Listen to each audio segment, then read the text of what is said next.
ബിസ്മില്ലാഹിർ റഹ്മാനിർ റഹീം. ബഹുമാനപ്പെട്ട മുഅ്മിനാത്തുകളെ, ഹോം സയൻസിലെ പ്രധാനപ്പെട്ട ഹെഡിങ്ങുകളെ കുറിച്ച് നമ്മൾ പറഞ്ഞു. അതിൽ ഓരോന്നും നമ്മൾ വിശദീകരിക്കേണ്ട ഭാഗങ്ങളാണ്. അതിൽ പ്രത്യേക ഓർഡറിലൊന്നുമല്ല, അതിൻ്റെ കാലാനുസൃതമായ ഓരോ വിഷയത്തിൻ്റെ പ്രാധാന്യം അനുസരിച്ചിട്ട് നമ്മൾ ഓരോ കാര്യങ്ങളായിട്ട് ഡിസ്കസ് ചെയ്യാണ്. ഇപ്പോൾ നമ്മൾ ഏറ്റവും കൂടുതൽ ചർച്ച ചെയ്യപ്പെട്ടുകൊണ്ടിരിക്കുന്നതും നമ്മുടെ ഹോം സയൻസിലെ ഒരു പ്രധാനപ്പെട്ട ഭാഗവുമാണ് സോഷ്യൽ മീഡിയ മാനേജ്മെൻറ്റ്. ഏറെ അത്യാവശ്യവും അനിവാര്യമായിട്ടുള്ള ഒരു വെക്കേഷൻ പീരീഡിലാണ് നമ്മളുള്ളത്. അതുകൊണ്ട് തന്നെ ഈ ഒരു സാഹചര്യത്തിൽ ഏറ്റവും ഉപകാരപ്രദമാകുന്ന രീതി നമുക്ക് ആ വിഷയത്തിലേക്കാണ് ആദ്യമായിട്ട് പ്രവേശിക്കുന്നത്. സോഷ്യൽ മീഡിയ മാനേജ്മെൻറ്റ് എന്ന് പറയുന്നത് it is a process of creating, scheduling and analysing content on social media platforms to achieve goals. ഒരു പ്രത്യേക ലക്ഷ്യം സാക്ഷാത്കരിക്കുന്നതിന് വേണ്ടിയിട്ട് സോഷ്യൽ മീഡിയയിലെ കണ്ടന്റുകളെ ക്രിയേറ്റ് ചെയ്ത് അതിനെ കൃത്യമായി ഷെഡ്യൂൾ ചെയ്ത് അതിനെ അനാലിസിസ് ചെയ്യുന്നതിനെയാണ് സത്യത്തിൽ സോഷ്യൽ മീഡിയ മാനേജ്മെൻറ്റ് എന്ന് പറയുന്നത്. ഇതിൻ്റെ കുറേ നന്മയുടെ വശങ്ങൾ സോഷ്യൽ മീഡിയയിലുണ്ട്. നമുക്കറിയാം, നമ്മൾ സോഷ്യൽ മീഡിയയിലെ പല ടൂളുകൾ ഉപയോഗിക്കുന്നവരാണ്. ഫേസ്ബുക്കിൽ 2.7 ബില്യൺ ആളുകൾ ഉപയോഗിച്ചുകൊണ്ടിരിക്കുന്നുണ്ട്. ഇൻസ്റ്റഗ്രാം 1 ബില്യൺ ആളുകൾ ഉപയോഗിക്കുന്നു. ട്വിറ്റർ 330 മില്യൺ ആളുകൾ ഉപയോഗിക്കുന്നുണ്ട്. അതേപോലെ ലിങ്ക്ഡിൻ എന്ന് പറയുന്ന ആപ്പ് 260 മില്യൺ ആളുകളും, യൂട്യൂബ് 2 ബില്യൺ ആളുകൾ. ഇങ്ങനെ സോഷ്യൽ മീഡിയ എന്ന് പറയുന്ന ലോകം ഒരു വലിയ വിശാലമായ ലോകമാണ്. ഇത് മുഴുവൻ ഈ പറഞ്ഞ ഫേസ്ബുക്ക് ആണെങ്കിലും ട്വിറ്റർ ആണെങ്കിലും ഇൻസ്റ്റഗ്രാം ആണെങ്കിലും വാട്സപ്പ് ഒന്നും ഇതിൻ്റെ പരിധിയിൽ വരുന്നില്ല. അതിൻ്റെയൊക്കെ അതിനേക്കാളും എന്താ പറയുക, നമ്മുടെ ഒരു ചെറിയ ചെറിയ ലോകങ്ങളാണ്. അതിൻ്റെ ഗ്രൂപ്പിൽ ആരൊക്കെ ഉണ്ടോ ആ ഒരു സർക്കിളിലാണ് അതുള്ളത്. അങ്ങനത്തെ 100 കണക്കിന് ഗ്രൂപ്പുകളൊക്കെയാണ് ഓരോ ഫോണിലും ഉണ്ടാകുക. അപ്പോൾ ഈ പറയുന്ന വാട്സപ്പ് ഗ്രൂപ്പുകൾ, ഫേസ്ബുക്ക്, ഇൻസ്റ്റഗ്രാം, ട്വിറ്റർ, ലിങ്ക്ഡിൻ തുടങ്ങിയ എല്ലാ സാധനങ്ങളും അടങ്ങി എവിടെ ഉണ്ടാവുക? നമ്മുടെ ഫോണിൽ. ഇതൊക്കെ നമ്മൾ ഈ ഒരു ഫോൺ വഴിയാണ് നമ്മൾ ആക്സസ് ചെയ്യുന്നത്. ഈ ഫോണാകട്ടെ നമ്മുടെ വീട്ടിലാണ്, നമ്മുടെ റൂമിലാണ്, ഏറ്റവും സ്വകാര്യതയിലാണ്. അതുകൊണ്ടാണ് ഇത് നമ്മുടെ ഹോം സയൻസിൻ്റെ ഭാഗമായി മാറുന്നതും. അതുകൊണ്ട് തന്നെ നമ്മൾ അതിൽ ഇടപെടുന്ന കാര്യങ്ങളെല്ലാം നമ്മൾ ഒരു റൂമിൽ, സാധാരണ റൂമിൽ നിന്ന് ചെയ്യുന്ന കാര്യങ്ങളായിട്ട് മാത്രം കാണരുത്. ഈ ഇതൊരു റൂമല്ല, ഇതൊരു ഫോണാണ്. ഫോണിൽ നേരത്തെ പറഞ്ഞതുപോലെ ബില്യൺ കണക്കിന്, ട്രില്യൺ കണക്കിന്, മില്യൺ കണക്കിനൊക്കെ ആളുകൾ ഉള്ള ഒരു പബ്ലിക് സ്പേസിലാണ് നമ്മൾ ഇടപഴകുന്നത്. എല്ലാവരും ഇത് കണ്ടുകൊണ്ടിരിക്കുന്നു എന്ന ബോധത്തോടു കൂടിയിട്ട് ഇടപെടേണ്ട ഒരു സാധനമാണ്, ഒരു ഡിവൈസാണ് ഫോൺ എന്ന് പറയുന്നത്. പല ഓഫീസുകളിലും നമ്മൾ കയറിയിറങ്ങി ചെയ്യേണ്ട കുറേ അപേക്ഷകൾ, കാര്യങ്ങളൊക്കെ നമുക്ക് ഓൺലൈനിൽ ചെയ്യാൻ കഴിയുന്നത് ഇതിൻ്റെ വലിയൊരു സൗകര്യമാണ്. അതുകൊണ്ടാണ് നമ്മൾ ഒരു കേവലം നമുക്ക് വിളിക്കാൻ ഉതകുന്ന ആൻഡ്രോയിഡ് ഒന്നും അല്ലാത്തൊരു സാധാ ഫോണിൽ നിന്ന് നമ്മൾ ആൻഡ്രോയിഡ് ഫോണിലേക്ക് മാറുന്നതിൻ്റെ പ്രധാനപ്പെട്ട കുറേ ഉദ്ദേശങ്ങൾ എന്ന് പറയുന്നത്, ഇന്ന് എല്ലാം ഓൺലൈനിലാണ്. നമുക്കൊരു അപേക്ഷ കൊടുക്കണമെങ്കിൽ വില്ലേജ് ഓഫീസിൽ, മറ്റു പഞ്ചായത്തിൽ, എവിടെ പോകണമെങ്കിലും അതൊക്കെ സ്വന്തം വീട്ടിലിരുന്നു കൊണ്ട്, പ്രത്യേകിച്ച് ഇത്തരം ഇവിടെ ഒന്നും പോയി വരാൻ ആളുകളില്ലാത്ത സാധാരണക്കാരെ സംബന്ധിച്ചോളം വീട്ടിലെ ഫോണിൽ നിന്ന് അതൊക്കെ ഒരു അപേക്ഷ കൊടുത്താൽ മതി, ഓൺലൈനിൽ ചെയ്താൽ മതി എന്ന് പറയുമ്പോൾ വലിയ സൗകര്യങ്ങളാണ്. പ്രത്യേകിച്ച് കാശ് മുടക്കുകളൊന്നുമില്ല. അതേപോലെ തന്നെ ക്ലാസ്സുകൾ, പല കോഴ്സുകൾ, പരീക്ഷകൾ, നമ്മുടെ ഈ കോഴ്സ് ഉൾപ്പെടെയൊക്കെ നടക്കുന്നത് ഓൺലൈനിലാണ്. പരീക്ഷകൾ നടക്കുന്നു ഓൺലൈനിൽ. അതൊക്കെ നമുക്ക് ഒരു വലിയ സൗകര്യമാണ്. ലോകത്ത് എവിടെയും വിറ്റഴിക്കപ്പെടുന്ന എന്ത് സാധനമാണെങ്കിലും നമുക്ക് ഓൺലൈനിലെ മാർക്കറ്റിലൂടെ ഒരു ഫോൺ ഉപയോഗിച്ച് നമ്മുടെ വീട്ടിൽ നിന്ന് അത് വാങ്ങാനും, നമ്മളെന്തെങ്കിലും ഉൽപ്പന്നങ്ങൾ ഉണ്ടാക്കുകയാണെങ്കിൽ അത് വിറ്റഴിക്കാനും സാധിക്കുന്നുണ്ട്. ലോകത്തെവിടെയുമുള്ള ആളുകളുമായിട്ട് നമുക്ക് നേരിൽ സംവദിക്കാൻ കഴിയുന്നു. ഇന്ന് വലിയ വലിയ സർജറികൾ, മേജർ സർജറികൾ, ലോകത്തെ അറിയപ്പെട്ട ഡോക്ടർമാർ ഓൺലൈനിൽ ഇരുന്നു കൊണ്ട് നിയന്ത്രിച്ചുകൊണ്ട് അമേരിക്കയിലെയും റഷ്യയിലെയും ജപ്പാനിലെയും ഡോക്ടർമാർ അവരവരുടെ രാജ്യത്ത് അവരുടെ ഹോസ്പിറ്റലിലോ വീടിലോ ഇരുന്നു കൊണ്ട് ഓൺലൈനിലൂടെ നിയന്ത്രിച്ചുകൊണ്ട് ചിലപ്പോൾ കോഴിക്കോടോ കേരളത്തിൽ എവിടെയെങ്കിലും ഏതെങ്കിലും ഒരു ഹോസ്പിറ്റലിൽ വെച്ചിട്ട് അവർ നേതൃത്വം നൽകുന്ന ഒരു സർജറി നടക്കാം. അതിനുള്ള സാഹചര്യങ്ങൾ സൗകര്യങ്ങൾ ഇന്ന് ആധുനിക ചികിത്സാ രീതികൾ അവൈലബിൾ ആണ്. ഇങ്ങനെ ഇതൊക്കെ ഓൺലൈനിൻ്റെ ഒരുപാട് ഗുണങ്ങളാണ്. ഇത്രയും ഗുണങ്ങൾ നമ്മൾ ഉപയോഗിക്കുന്ന ഈ ഒരു വലിയൊരു ലോകം, ആ ലോകത്ത് നമ്മൾ മാറി നിൽക്കലാണോ വേണ്ടത്, അല്ലെങ്കിൽ അതിനെ ഉപയോഗിക്കാൻ പഠിക്കുകയാണോ വേണ്ടത്? ഒരു സംശയമില്ല, നമുക്കിത് മാറി നിന്നാൽ നമ്മൾ ഒറ്റപ്പെട്ടു പോകും. നമ്മളിതൊന്നും അറിയാത്ത ഒരു കാളവണ്ടി യുഗത്തിലാളായി മാറിപ്പോകും. അപ്പോൾ ഒരിക്കലും അത് മാറി നിൽക്കുന്നതിന് പകരം അത് ഉപയോഗിക്കാൻ പഠിക്കാൻ വേണ്ടിയത്. കടൽ തീരത്ത് പോയിട്ട് വീട് വെച്ച് താമസിക്കുന്ന ഒരാളെ സംബന്ധിച്ചിടത്തോളം അയാളെ കുട്ടികൾ കടലിലേക്ക് പോകാതിരിക്കാൻ കടൽ തീരത്ത് മുഴുവൻ വലിയ ചുറ്റുമതിൽ കെട്ടുന്നതിനാണോ പ്രാധാന്യം, അല്ലെങ്കിൽ അതിനേക്കാൾ അപ്പുറത്ത് ആ കുട്ടികളെ കൊണ്ടുപോയിട്ട് നീന്താൻ പഠിപ്പിക്കുകയും കടലിൽ നീന്താൻ പഠിപ്പിച്ചിട്ട് എപ്പോഴൊക്കെ നീന്താൻ പറ്റുമെന്നുള്ള ബോധവൽക്കരണം കൊടുക്കുകയും ചെയ്യലാണ് നല്ലത്. നമുക്ക് പ്രാക്ടിക്കലായിട്ട് ചിന്തിച്ചാൽ അറിയാം, നമുക്ക് ആ കുട്ടികളെ നീന്തൽ പഠിപ്പിക്കുന്നതാണ് ഏറ്റവും നല്ലത്. ഒരിക്കലും ഇതേപോലെ തന്നെയാണ് ഈ കുട്ടികളെ മതിൽ കെട്ടി സംരക്ഷിക്കാൻ കഴിയാത്ത പോലെ തന്നെയാണ് ഈ ഒരു സോഷ്യൽ മീഡിയയും മൊബൈൽ ഫോണിൻ്റെ ഒക്കെ ഉപയോഗത്തെക്കുറിച്ച് കൃത്യമായ ബോധവൽക്കരണം കൊടുത്തുകൊണ്ട് നമ്മുടെ കുടുംബത്തെ നമ്മുടെ കൂടെ ചേർത്തേണ്ട ആവശ്യകതയിലേക്കാണ് ഞാൻ വിരൽ ചൂണ്ടുന്നത്. ഏറ്റവും പ്രധാനപ്പെട്ട സൈബർ ഇഷ്യൂസിലേക്കാണ് നമ്മൾ പോകുന്നത്. ഒന്ന്, സൈബർ കുറ്റകൃത്യങ്ങൾ പെരുകുന്നു. നമുക്കറിയാം, ഇന്ന് നമ്മളൊരാളെ ഫോൺ ചെയ്യാൻ വേണ്ടിയിട്ട് ഫോണിൽ കോളർ ബട്ടൺ അമർത്തി കഴിഞ്ഞാൽ നമുക്ക് വലിയൊരു അനൗൺസ്മെൻറ്റ് കേൾക്കുന്നുണ്ട്.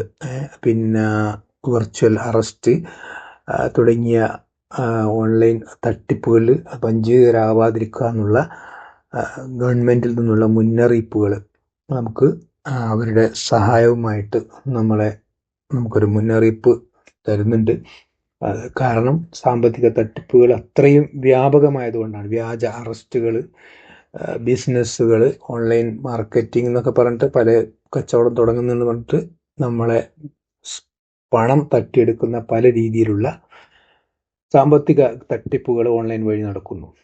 മാത്രമല്ല, മറ്റൊന്ന്, മറ്റുള്ളവരുടെ ഫേസ്ബുക്ക് ID അവരുടെ ചിത്രങ്ങളൊക്കെ ഉപയോഗിച്ചിട്ട് ഫേക്ക് ID ഉണ്ടാക്കിയിട്ട് അവരുടെ പേരിൽ വ്യാജമായിട്ട് പിരിവ് നടത്തുന്നു, അല്ലെങ്കിൽ സാമ്പത്തിക സമാഹരണങ്ങൾ പല രൂപത്തിൽ നടത്തുന്നു. നമ്മളൊരു കാര്യം മനസ്സിലാക്കേണ്ടത്, സോഷ്യൽ മീഡിയയിൽ ആളുകൾ ഉപയോഗിച്ചുകൊണ്ടിരിക്കുന്ന ഐഡികളിൽ 22% ഫേക്ക് ID ആണെന്നാണ് ഓൺലൈൻ പഠനങ്ങൾ റിപ്പോർട്ട് ചെയ്യുന്നത്.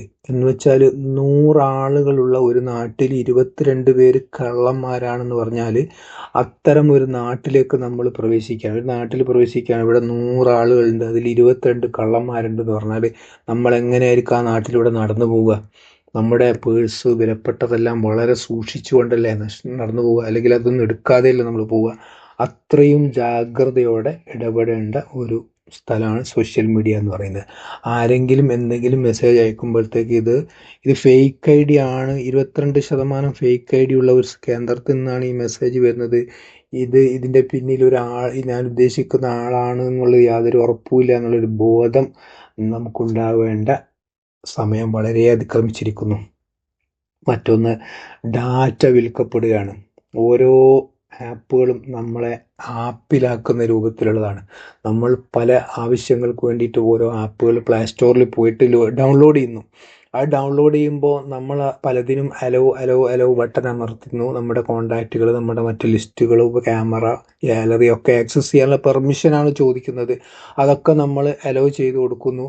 അവർ നമ്മുടെ ഡാറ്റകൾ മുഴുവൻ ആക്സസ് ചെയ്യുന്നു. നമുക്ക് എന്തെങ്കിലും സൗകര്യമുള്ള ചെറിയൊരു ആപ്പ് പ്രൊവൈഡ് ചെയ്യുന്നു. പലപ്പോഴും ഈ ആപ്പിൻ്റെ മറവിലൂടെ അവർ നമ്മുടെ ഫോണിലേക്ക് കയറി ഫോണിലെ വിലപ്പെട്ട വിവരങ്ങൾ, ഇൻക്ലൂഡിങ് നമ്മുടെ പാസ്വേഡ് അടക്കം, നമ്മുടെ ബാങ്ക് അക്കൗണ്ടിൻ്റെ പാസ്വേഡ് അടക്കം പലതും മോഷ്ടിക്കാൻ ഉതകുന്ന രൂപത്തിൽ സ്വകാര്യമായിട്ട് ഉള്ളിലൂടെ റൺ ചെയ്യുന്ന ചിലപ്പോൾ ചില സോഫ്റ്റ്വെയർ ഇതിൻ്റെ കൂടെ കണക്ട് ചെയ്തിട്ടുണ്ടാവാം. അങ്ങനെ പല രീതിയിലുള്ള നമ്മെ ആപ്പിലാക്കുന്ന പല ആപ്പുകളും ഇന്ന് പ്ലേ സ്റ്റോറിലും മറ്റു സ്ഥലങ്ങളിലും പ്രത്യക്ഷപ്പെടുന്നുണ്ട്.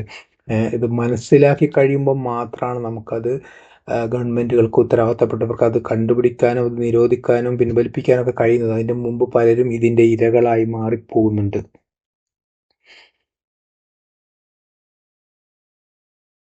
ഇതേപോലെ തന്നെ സർക്കാരിൻ്റെ സുരക്ഷിത മേഖലകളിൽ നമുക്കറിയാം പല സർക്കാർ അതോറിറ്റിയിൽ നിന്ന് തന്നെ പല രീതിയിലുള്ള വിവരങ്ങളും ചോർത്തപ്പെട്ടുകൊണ്ടിരിക്കുന്നു. പലതും ചോർന്നു പോകുന്നു. നമ്മൾ പുറത്ത് ലോകം അറിയുന്നത് കുറേ കഴിഞ്ഞിട്ടാണ്. പല രഹസ്യങ്ങളും, വിലപ്പെട്ട രഹസ്യങ്ങൾ, അതേപോലെ തന്നെ കസ്റ്റമറെ കുറിച്ചുള്ള വിവരങ്ങൾ, അതുപോലെ തന്നെ ഇതൊക്കെ നമുക്കറിയാം. നമുക്ക് ഫോൺ എടുത്ത് നോക്കിയാൽ പല തരത്തിലുള്ള മെസ്സേജുകൾ നമുക്ക് പലരും അയക്കുന്നു.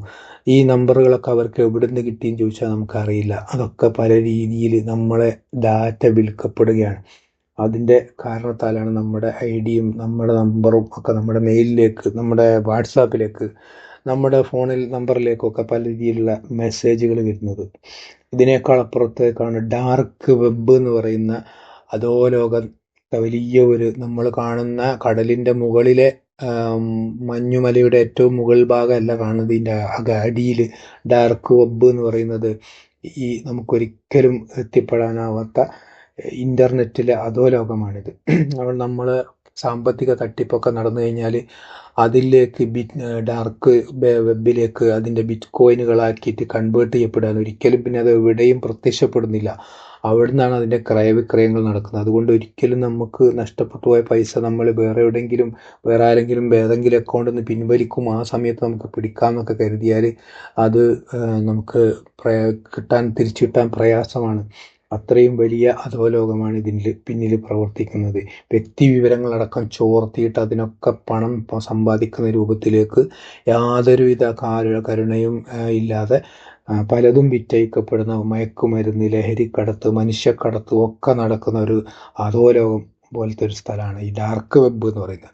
ഇതൊക്കെ നമ്മുടെ കയ്യിലിരിക്കുന്ന ഈ കുഞ്ഞു ഫോണിൽ ഉണ്ട് എന്നുള്ള ഒരു തിരിച്ചറിവുകളാണ് നമുക്ക് വേണ്ടത്.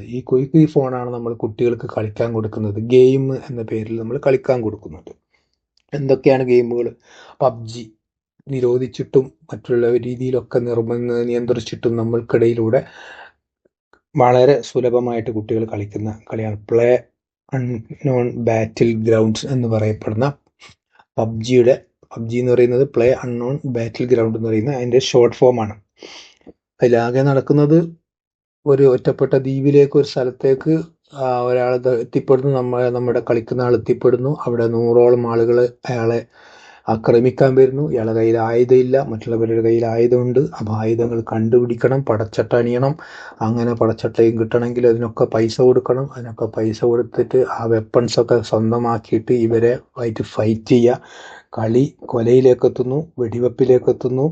അങ്ങനെ വമ്പിച്ച കൊലപാതകങ്ങൾ, വെടിവെപ്പുകൾ നടന്നിട്ട് അവസാനം ഇയാൾ വിജയിക്കുന്നു. വിജയിച്ചു കഴിഞ്ഞാൽ വിന്നർ എന്ന് പറഞ്ഞിട്ടൊരു മെസ്സേജ് വരുന്നു. എന്നിട്ട് നല്ലൊരു ഡിന്നർ കൂപ്പൺ നിങ്ങൾക്ക് കിട്ടുന്നു. ഡിന്നർ കൂപ്പൺ കിട്ടുമ്പോൾ നിങ്ങൾ വിചാരിക്കും പ്രശസ്തമായൊരു 5 സ്റ്റാർ ഹോട്ടലിൽ പോയിട്ട് ഫ്രീ ആയിട്ട് ഭക്ഷണം കഴിക്കാനുള്ളൊരു ഡിന്നർ കൂപ്പൺ ആയിരിക്കും. ഒരിക്കലുമല്ല. അത് അവിടെ ഡിന്നർ എന്ന് പറയുന്ന ഒരു മെസ്സേജ് അവിടെ ഇങ്ങനെ കാണിക്കുന്നു എന്ന് മാത്രം. നിങ്ങൾക്ക് ഡിന്നർ കൂപ്പൺ കിട്ടിയെന്ന്. ആ ഒരു മെസ്സേജ് കിട്ടാൻ വേണ്ടിയിട്ടാണ് ഇത്രയും സമയം കുട്ടി വളരെ മാനസികമായി സ്ട്രഗിൾ ചെയ്തുകൊണ്ട് ചിലപ്പം പൈസയൊക്കെ അയച്ചു കൊടുത്ത് വെപ്പൺസൊക്കെ വാങ്ങിക്കൊണ്ട് സമയം ചെലവഴിച്ചത്. ഈ കുട്ടിയിലേക്ക് വലിയൊരു മെസ്സേജിനുള്ളിൽ നിന്ന് വരും. എല്ലാവരെയും ശരിപ്പെടുത്തിയിട്ട് മുന്നോട്ട് പോകണം എന്നുള്ള ഒരു ചിന്ത ഇതിനിടയിൽ വരികയാണ്. പലപ്പോഴും നമ്മൾ ചിന്തിക്കാറുണ്ട് 9ാം ക്ലാസ്സുകാരൻ 10ാം ക്ലാസ്സുകാരൻ അമ്മയെ കൊന്നു, ഉമ്മയുടെ കഴുത്തറുത്തു, അച്ഛനെ ആക്രമിച്ചു, ഉപ്പയെ ആക്രമിച്ചു എന്നൊക്കെ കേൾക്കുമ്പോൾ എങ്ങനെ ഈ കുട്ടിക്കൊലയാളികൾ ഉണ്ടാകുന്നു എന്ന് ചിന്തിച്ചാൽ നമുക്ക് ആലോചിച്ചാൽ മനസ്സിലാവും. ഇത്തരം ഗെയിമുകളിലൂടെ പ്രോത്സാഹിപ്പിക്കപ്പെടുന്നത് കൊലപാതകങ്ങളെയാണ്. ഇതിലൊക്കെ ഹരം കണ്ടെത്തുന്ന, രസം കണ്ടെത്തുന്ന, ഉന്മാദം കണ്ടെത്തുന്ന ലെവലിലേക്ക് കുട്ടി തലച്ചോറുകൾ പോവുകയാണ് ഈ ഗെയിമിലൂടെ, നമ്മൾ നൽകുന്ന ഫോണിലൂടെ. ഇതിനെല്ലാം കാരണം നമ്മൾ നൽകുന്ന ഫോണാണ്. ബ്ലൂ വെയിൽ എന്ന് പറഞ്ഞ ഗെയിമിനെ കുറിച്ചൊക്കെ നമുക്കറിയാം. അതിസാഹസികമായ ടാസ്കുകൾ നൽകുന്നു. കയ്യിൽ കോമ്പസ് കൊണ്ടൊക്കെ തിമിംഗലത്തിൻ്റെ ചിത്രം വരക്കാൻ. മരണത്തിലേക്കുള്ള എടുത്തുചാട്ടാണ് ഈ ബ്ലൂ വെയിൽ എന്ന ഗെയിമുണ്ട്. ആ ഗെയിം ഉണ്ടാക്കിയ ആൾ തന്നെ പറയുന്നുണ്ട്, ലോകത്തിന് ആവശ്യമില്ലാത്ത കുറേ ചണ്ടികളായിട്ടുള്ള മനുഷ്യന്മാരുണ്ട് ഇവിടെ.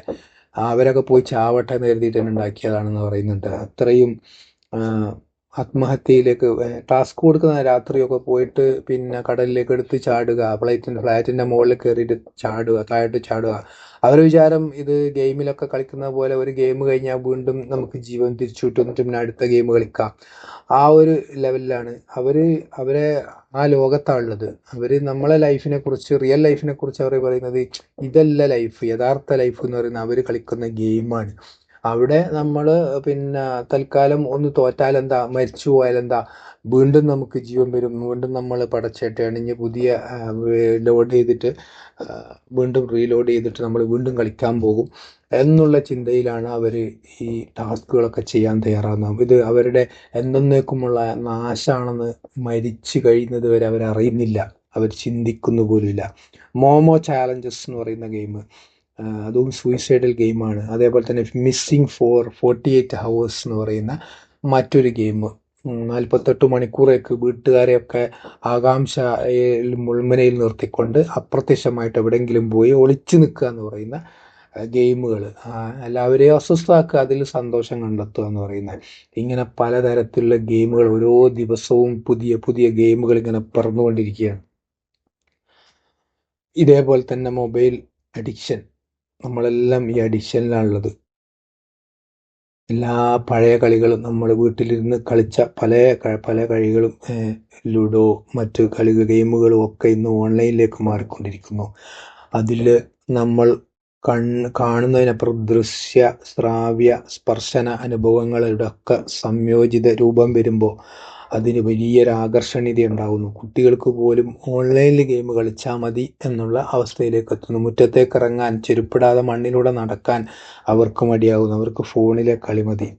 അങ്ങനെ ആകർഷണീയത കൂടി വലിയ വലിയ ആളുകൾ, വലിയ ബിസിനസ്സുകാർ, അതേപോലെ അവർക്ക് അവരുടെ ഫ്രീ ടൈം അവർ എൻഗേജ് ആവുന്നത് ഈ ഫോണിലെ ഗെയിമുകളിലേക്കാണ്. വലിയവരെന്നോ ചെറിയവരെന്നോ വ്യത്യാസമില്ലാതെ എല്ലാവരും ഗെയിമിലേക്ക് പോവുകയാണ്. പലപ്പോഴും നമ്മൾ തന്നെയാണ് ഈ കുട്ടികൾക്ക് പരീക്ഷയിൽ ജയിച്ചാലും മറ്റു പല അച്ചീവ്മെൻ്റ് ഉണ്ടാകുന്ന സമയത്തും കുട്ടികൾക്ക് സമ്മാനമായിട്ട് ഫോൺ കൊടുക്കുന്നത്. ഈ ഫോൺ കൊടുക്കുമ്പോഴാണ് ഇത്തരം അപകടങ്ങളിലേക്ക് കുട്ടികൾ പോയി പെടുകയും ചെയ്യുന്നത്. ഇത് വലിയ അപകടങ്ങളിലേക്ക് നയിക്കുന്നതിൻ്റെ ഏറ്റവും ഒരുപാട് ഉദാഹരണങ്ങൾ നമ്മൾ കണ്ടതാണ്. കൂടാതെ ഒരുപാട് ഹെൽത്ത് ഇഷ്യൂസിലേക്കും ഇത് കാരണമാകുന്നുണ്ട്. ഒന്നാമതായിട്ട് വരുന്നത് ടെക്സ്റ്റ് നെക്ക് എന്ന് പറയുന്നത്, കഴുത്ത് ഏത് സമയത്തും മൊബൈൽ ഫോണിലേക്ക് താഴ്ത്തി പിടിച്ചിട്ട് ടെക്സ്റ്റ് ചെയ്ത് പിന്നെ കഴുത്തിൻ്റെ ആ ഒരു വളവ് നിർത്താൻ പറ്റാതെ അവിടെ ഒരു പെയിന് വരാൻ തുടങ്ങുന്നു, നിരന്തരമായിട്ട് ഫോണിലേക്ക് നോക്കി നടന്നിട്ട്. ആ പെയിനെയാണ് ടെക്സ്റ്റ് നെക്ക് എന്ന് പേരിട്ടിരിക്കുന്നത്.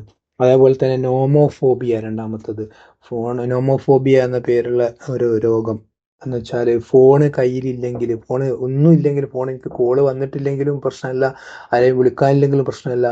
ഒരു ദിവസം നമ്മളൊരു യാത്രക്ക് പുറപ്പെടുമ്പോൾ ഫോൺ എടുക്കാൻ മറന്നുപോയാൽ, ഫോണ് കയ്യിലില്ലെങ്കിൽ ആകെ ഒരു അപസ്മാരം കിട്ടിയ അവസ്ഥ, എന്തോ ഒരു അസ്വസ്ഥത.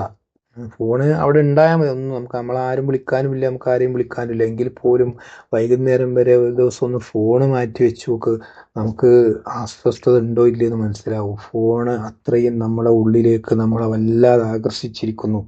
അതേപോലെ തന്നെ ഫാൻറ്റം വൈബ്രേഷൻ സിൻഡ്രോം എന്ന് പറയുന്നതാണ് മറ്റൊന്ന്. വെറുതെ നമ്മൾ ഫോണ് പോക്കറ്റിലിട്ട് യാത്ര ചെയ്തുകൊണ്ടിരിക്കുമ്പം എൻ്റെ ഫോൺ ഇങ്ങനെ റിങ് ചെയ്യുന്നുണ്ടോ, എന്നെ ആരെങ്കിലും വിളിക്കുന്നുണ്ടോ, എനിക്കെന്തോ ഒരു മെസ്സേജ് വന്നിട്ടുണ്ടോ എന്നിങ്ങനെ തോന്നുക. വേറെ ആരുടെങ്കിലും ഫോൺ അടിയുന്ന ശബ്ദം കേട്ടാൽ അയാളുടെ റിംഗ് ടോണും നമ്മളെ റിംഗ് ടോണും തമ്മിൽ വ്യത്യാസം ഉണ്ടാവും. എന്നാൽ പോലും വെറുതെ നമ്മളെ ഫോൺ എടുത്ത് നോക്കും, എന്നെ ആരെങ്കിലും വിളിച്ചോ എന്നിങ്ങനെ വെറുതെ അനാവശ്യമായിട്ട് ചിന്തിക്കുക. മറ്റൊന്ന്, നാലാമത്തത് ടെക്സ്റ്റ് ക്ലോ എന്ന് പറയുന്നത് നിരന്തരമായിട്ട് ഫോണിൽ മെസ്സേജുകൾ ടൈപ്പ് ചെയ്തിട്ട് വിരലുകൾ കൂടുതലായിട്ട് ആ ചൂടുള്ള സ്ക്രീനിൻ്റെ മുകളിൽ ഇങ്ങനെ പ്രസ് ചെയ്തതിൻ്റെ പേരിൽ ആ ഭാഗത്തെ രക്തമൊക്കെ ഇങ്ങനെ കട്ട പിടിച്ചൊരു കല്ലിപ്പ് വന്നിട്ട് പല രീതിയിലുള്ള രോഗങ്ങൾ ഉണ്ടാകുന്നത്. ഇതിനാണ് ടെക്സ്റ്റ് ക്ലോ എന്ന് പറയുന്നത്. അഞ്ചാമതായിട്ട് വരുന്നത് സ്ലീപ്പ് ഡിസോർഡറാണ്. പലപ്പോഴും സോഷ്യൽ മീഡിയയിലെയും ഫോണിൽ നിരന്തരമായ അനാവശ്യമായ ഫോൺ ഉപയോഗം കാരണം ഉറങ്ങാൻ വൈകുന്നു. സ്ക്രീൻ ഉപയോഗിക്കുന്നതിനനുസരിച്ച് കണ്ണിന് റെസ്റ്റ് കിട്ടാതാകുമ്പോൾ കണ്ണ് വളരെ സ്ട്രെയിൻ ചെയ്ത് ഇതിലേക്ക് ഇരിക്കുമ്പോൾ ഒരിക്കലും ഉറക്കം വരില്ല. ഉറങ്ങുന്നതിൻ്റെ 1 മണിക്കൂർ മുമ്പ് നമ്മൾ ഫോണിൽ നിന്ന് മാറേണ്ടതുണ്ട്. പക്ഷേ ഫോണ് അടുത്ത് വെച്ചിട്ടാണ് നമ്മൾ ഉറങ്ങുന്നത്. അതുകൊണ്ട് തന്നെ ഇടയ്ക്കിടെ ഫോൺ നോക്കുന്ന കാരണം നമുക്ക് ഉറക്കം കിട്ടുന്നില്ല. അങ്ങനെ ഉറങ്ങാൻ ലേറ്റ് ആകുന്നു. സ്വാഭാവികമായിട്ടും ഉറങ്ങാൻ ലേറ്റ് ആകുമ്പോൾ ഉണരാനും ലേറ്റ് ആകുന്നു. അല്ലെങ്കിൽ പകല് മറ്റുള്ള സമയത്ത് ഉറക്കം കൂടുന്നു. അത് മറ്റു പല ശാരീരിക മാനസിക അസ്വസ്ഥതകളിലേക്ക് നയിക്കുന്നു. മറ്റൊന്ന് ഹൈജീനിക്കാണ്, വൃത്തി. നമുക്കറിയാം ഈ ഫോണ് ആരൊക്കെ ഉപയോഗിക്കുന്ന ഫോണുകളാണ്, ആരുടെയൊക്കെ കയ്യിൽ നമ്മൾ കൊടുക്കുന്നു. ഈ ഫുൾ ടൈം നമ്മുടെ കയ്യിൽ വെക്കുന്ന സാധനമാണ് ഈ ഫോണ്. ഈ ഫോണ് നമ്മൾ കയ്യിൽ ഉപയോഗിക്കുന്ന സമയത്ത് തന്നെ നമ്മൾ വാഹനങ്ങൾ യാത്ര ചെയ്യുമ്പോൾ, ബസ്സിലോ കാറിലോ യാത്ര ചെയ്യുമ്പോൾ, ഹോട്ടലുകളിൽ പോകുമ്പോൾ അവിടെയൊക്കെ പിടിക്കുന്ന, അവിടെ പല ചുമരുകളിലും ടേബിളിലും അവിടെ ഇവിടെയൊക്കെ ടച്ച് ചെയ്യുന്ന അതേ കൈ കൊണ്ടൊക്കെ നമ്മൾ ഫോൺ ടച്ച് ചെയ്യുന്നുണ്ട്. കൈ നമ്മൾ വൃത്തിയാക്കുന്നുണ്ടെങ്കിലും ഫോൺ നമ്മൾ വൃത്തിയാക്കുന്നില്ല. അതുകൊണ്ട് തന്നെ ഫോണിൽ ഏത് സമയത്തും പലതരത്തിലുള്ള രോഗാണുക്കൾ ഇങ്ങനെ വന്നുകൊണ്ടേയിരിക്കുകയാണ്. പഠനങ്ങൾ പറയുന്നത് നമ്മുടെ വീട്ടിലെ ടോയ്ലറ്റിലെ ഉണ്ടാകുന്നതിനേക്കാൾ രോഗാണുക്കളുള്ള സ്ഥലമാണ് നമ്മുടെ കയ്യിലിരിക്കുന്ന ഈ സ്മാർട്ട് ഫോൺ എന്ന് പറയുന്നത്. അത്രയും രോഗാണുക്കളുമായിട്ടാണ് നമ്മൾ കടന്നു പോയിരിക്കുന്നത്. അതുപോലെ നമ്മുടെ സുഹൃത്തുക്കൾ മറ്റുള്ളവരുടെ കയ്യിലൊക്കെ ഉള്ള ഈ ഫോണുകൾ പരസ്പരം കൈമാറുമ്പോൾ ഇതിൻ്റെ 10 മടങ്ങ് രോഗാണുക്കളെയാണ് അങ്ങോട്ടും ഇങ്ങോട്ടും ഷെയർ ചെയ്യപ്പെടുന്നത്. അതേപോലെ തന്നെ സോഷ്യൽ ഐസൊലേഷനാണ് മറ്റൊന്ന്. നിരന്തരമായിട്ട് ഫോൺ ഉപയോഗിച്ച് ഓൺലൈനിൽ തന്നെ ജീവിക്കുന്ന ആളുകൾക്ക് സാമൂഹ്യമായ ഒറ്റപ്പെടലുകളാണ്. അടുത്ത വീട്ടിലൊരു മരണം നടന്നാൽ, അസുഖം നടന്നാൽ, എന്തെങ്കിലും പ്രയാസങ്ങൾ ഉണ്ടായാൽ അവിടെ പോയി നോക്കാനോ സന്ദർശിക്കാനോ വേണ്ടത് ചെയ്തു കൊടുക്കാനോ താല്പര്യമില്ലാതെ ഇതിലേക്ക് പോകുന്നു. നെർവ് ഡാമേജ് വരുന്നു. നിരന്തരമായി ഫോൺ ഉപയോഗം നാഡി ഞരമ്പുകളുടെ പ്രവർത്തനത്തെ ബാധിക്കുന്നു. അതുപോലെ ഐ സ്ട്രെയിൻ, കണ്ണ് ഫോണിൻ്റെ വെളിച്ചം മാത്രം ഉപയോഗിച്ച് രാത്രിയിലൊക്കെ ഇതിങ്ങനെ കുറേ നേരം ഇമവട്ടാതെ നോക്കുന്നത് കണ്ണിൻ്റെ ഡാമേജിലേക്ക് നയിക്കുന്നു. അതുപോലെ തന്നെ അഡിക്ഷൻ, നിരന്തരമായി ഫോൺ ഉപയോഗിച്ച് അതിൻ്റെ അഡിക്ഷൻ ആകുന്നതോട് കൂടിയിട്ട് പെട്ടെന്ന് ദേഷ്യം വരികയും ഡിപ്രഷൻ വരെ ഉണ്ടാവുകയൊക്കെ ചെയ്യുന്ന അസുഖങ്ങളിലേക്ക് മാറുന്നു.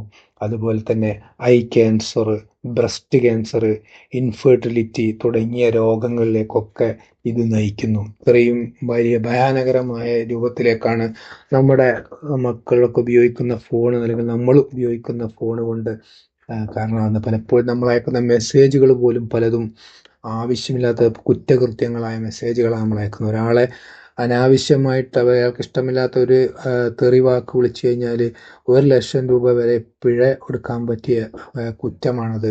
അതുപോലെ സൈബർ ആക്ടിൻ്റെ പരിധിയിൽ ഇത് വരും. ഒരാളെ വെറുതെ തമാശക്ക് പോടാ എന്ന് വിളിച്ച് മെസ്സേജ് അയച്ചാൽ പോലും അതും ഈ കുറ്റത്തിൻ്റെ പരിധിയിൽ വരും.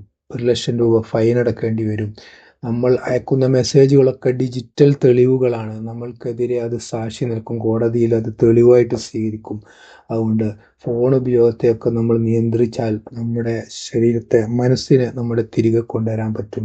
പ്രധാനപ്പെട്ട പരിഹാരങ്ങൾ: കുട്ടികൾക്ക് ഫോൺ കൊടുക്കുമ്പോൾ പ്ലേ സ്റ്റോറിൽ സെറ്റിങ്സിൽ വെച്ച് പാരൻ്റൽ കൺട്രോൾ ആക്റ്റീവ് ചെയ്യുക. അത് ഡൗൺലോഡ് ചെയ്ത് അതിൽ പിൻകോഡ് സെറ്റ് ചെയ്ത് കഴിഞ്ഞാൽ നമ്മുടെ ഫോണിലുള്ള ഏത് ആപ്പുകളും പാസ്വേഡ് ഉപയോഗിച്ച് നമുക്ക് ലോക്ക് ചെയ്യാൻ പറ്റും. അങ്ങനെയാകുമ്പോൾ കുട്ടികൾക്ക് ഉപയോഗിക്കാൻ കൊടുക്കുമ്പോൾ നമ്മുടെ ബാങ്ക് അക്കൗണ്ടുകളും മറ്റ് പ്രധാനപ്പെട്ട ആപ്പുകളും കുട്ടികൾക്ക് ഉപയോഗിക്കണമെങ്കിൽ പാസ്വേഡ് വേണം എന്നുള്ള കണ്ടീഷൻ ഉണ്ടാവും. കുട്ടികൾക്ക് കളിക്കാൻ വേണ്ടി ഫോൺ കൊടുക്കാതിരിക്കുക. ഭക്ഷണം കഴിക്കാൻ വേണ്ടിയിട്ട് കുട്ടികൾക്ക് കാർട്ടൂൺ കാണിച്ചു കൊടുക്കാതിരിക്കുക. അത്യാവശ്യത്തിന് കൊടുക്കേണ്ടി വരുമ്പോൾ തന്നെ കൂടെ ഇരുന്നിട്ട് എന്താണ് അവർ ചെയ്യുന്നതെന്ന് നിരീക്ഷിക്കുക. 4-മതായിട്ട് അടച്ചിട്ട മുറിയിൽ ഒറ്റയ്ക്കിരുന്ന് ഫോൺ നോക്കാൻ കൊടുക്കാതിരിക്കുക, അനുവാദം നൽകാതിരിക്കുക. 5-മതായിട്ട് വീട്ടിലെ വൈഫൈ ഉണ്ടെങ്കിൽ അതിന് പാസ്വേഡ് വെക്കുക. അത്യാവശ്യത്തിന് മാത്രം കുട്ടികൾക്ക് വേണ്ടപ്പെട്ടവർക്ക് തുറന്നു കൊടുക്കുക. ഇനി 6-മതായിട്ട് കുട്ടികളുടെ സുഹൃത്തുക്കൾ, അവരുടെ കുടുംബങ്ങളുമായിട്ടൊക്കെ സൗഹൃദങ്ങൾ സ്ഥാപിച്ചിട്ട് കുട്ടികളെക്കുറിച്ചുള്ള പെരുമാറ്റ വ്യത്യാസങ്ങളൊക്കെ ഉണ്ടെങ്കിൽ അതൊക്കെ ഇങ്ങനെ ശ്രദ്ധിക്കുകയും ചർച്ച ചെയ്യുകയും നിരീക്ഷിക്കുകയൊക്കെ ചെയ്യുക. 7-മതായിട്ട് മാസത്തിൽ ഒരിക്കലെങ്കിലും സ്കൂളിൽ പോയിട്ട് കുട്ടികളുടെ പഠനം, പെരുമാറ്റം എന്നിവ അധ്യാപകരുമായിട്ടൊക്കെ ചർച്ച ചെയ്യുക, മനസ്സിലാക്കിയെടുക്കുക. 8-മതായിട്ട് കുട്ടിക്ക് ബോധവൽക്കരണം നൽകാൻ പറ്റിയ ഒരു മെൻറ്ററെ ഏർപ്പാട് ചെയ്യുക. പലപ്പോഴും ഇത്തരം വിഷയങ്ങൾ മാതാപിതാക്കൾ കുട്ടികൾക്ക് പറഞ്ഞു കൊടുക്കും, അതിൻ്റെ പരിധി ഉണ്ടാകും. അതിനപ്പുറത്തേക്ക് കാര്യങ്ങൾ പറഞ്ഞു കൊടുക്കാനും ഒരു ബോധവൽക്കരണം കൊടുക്കാനും പ്രിയപ്പെട്ട സുഹൃത്തുക്കൾ അല്ലെങ്കിൽ ഉസ്താദുമാർ, അങ്ങനെ ആരെങ്കിലും ഒക്കെ അതിൻ്റെ ഒരു മെൻറ്ററായിട്ട് നമുക്ക് വിശ്വസിച്ചേൽപ്പിക്കാൻ പറ്റിയ ഒരാളെ അത് ഏർപ്പാടാക്കുകയും അവർ ഇടയ്ക്കിടയ്ക്ക് അത് കുട്ടിക്ക് ഒരു ബോധവൽക്കരണം കൊടുക്കുകയും ചെയ്യുക. അതേപോലെ തന്നെ 9-ാമതായിട്ട് സമയത്തിൻ്റെ വില ബോധ്യപ്പെടുത്തുക. വൽ അസ്ർ ഇന്നൽ ഇൻസാന ലഫീ ഖുസ്ർ എന്ന ആയത്തിലൂടെ സമയത്തിൻ്റെ വില മനസ്സിലാക്കുന്ന ഖുർആനിൻ്റെ ആളുകളായ നമ്മൾ ആ അനാവശ്യമായിട്ട് സോഷ്യൽ മീഡിയയിലും ഫോണിലും മെസ്സേജുകൾ വായിച്ചും സമയം നഷ്ടപ്പെടുത്തുന്നത്, അതിൻ്റെ ഒരു ബോധം കുട്ടികൾക്കും നൽകുക, നമ്മൾ സ്വയം അതിനനുസരിച്ച് മാറുകയും ചെയ്യുക. ഏത് മറയത്ത് നിന്ന് ചെയ്യുന്ന, മറയിൽ നിന്ന് ചെയ്യുന്ന കാര്യങ്ങളാണെങ്കിലും അള്ളാഹു കാണുന്നുവെന്ന ഇഹ്സാൻ എന്ന ബോധം കുട്ടികൾക്ക് വേണ്ടപ്പെട്ടവർക്ക് നൽകുക. ഇലാഹി ചിന്തകൾ ഉണ്ടാക്കുന്ന പുസ്തകങ്ങൾ, ചെറുകഥകൾ, ചരിത്രങ്ങളൊക്കെ വായിക്കാനും അവസരങ്ങൾ ഉണ്ടായി കൊടുക്കുക. ഫോൺ ഉപയോഗിക്കുമ്പോൾ അത്തരം ചരിത്രങ്ങൾ അടങ്ങിയ വീഡിയോകളൊക്കെ കാണാനുള്ള അവസരം ഉണ്ടാക്കുക. അങ്ങനെ അതിനെ പോസിറ്റീവായിട്ട് ഉപയോഗിക്കുക.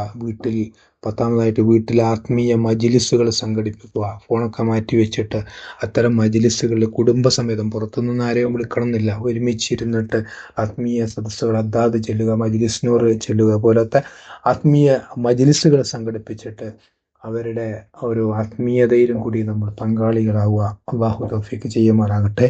അസ്സലാമു അലൈക്കും വറഹ്മത്തുള്ളാഹി വബറകാതുഹു.